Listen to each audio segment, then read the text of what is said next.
নমস্কার, আজকের বিশেষ প্রতিবেদনে আপনাদের স্বাগত জানাচ্ছি। কাটলিছড়া রাজস্ব চক্রের এক নিভৃত কোণে অবস্থিত গারদপঞ্জি, যা আজ আপামর মানুষের কাছে পরিচিত আনারসের স্বর্গপুরী হিসেবে।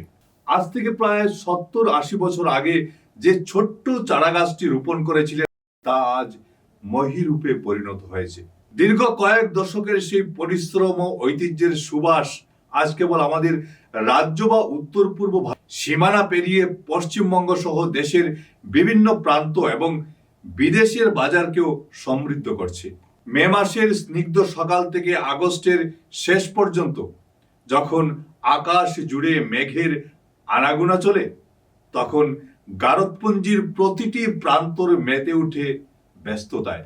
প্রতিদিন ভোরে যখন সূর্যের আলো ফুটে, তখন 2 থেকে 2.5 লক্ষ আনারস ট্রাকের ডালায় চড়ে বেরিয়ে পড়ে দূর অজানার উদ্দেশ্যে।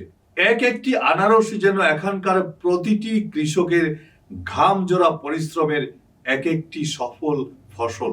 বাগানের মালিকরা পরম মমতায় জানান, একবার রোপণ করা গাছটি বংশ পরম্পরায় ফল দিয়ে যায়, ঠিক যেন মায়ের মতো, যে নিঃস্বার্থভাবে সন্তানকে আগলে রাখে।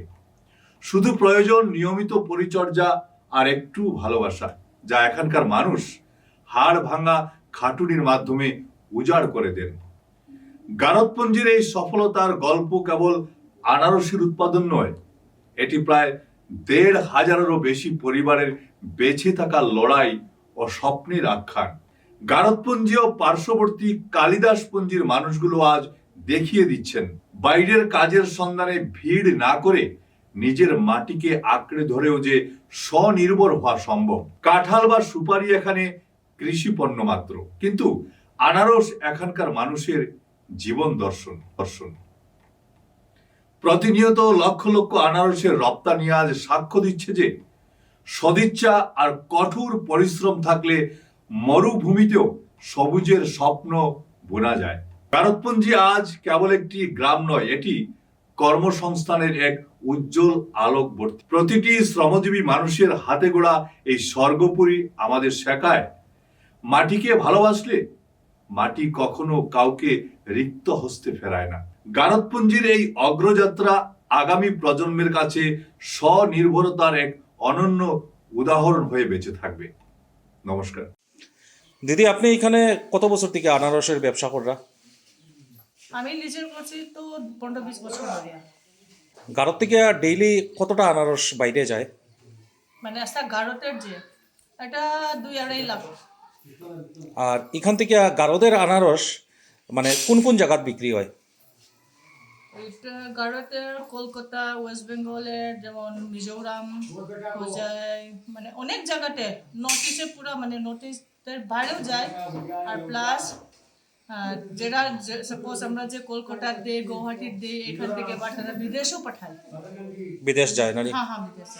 আর গারদে মানে কেমন বছর আগ থেকে আনারসের উৎপাদন শুরু হয়েছে?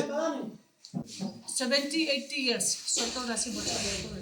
মানে আমরা জন্মের আগে থেকে এটা।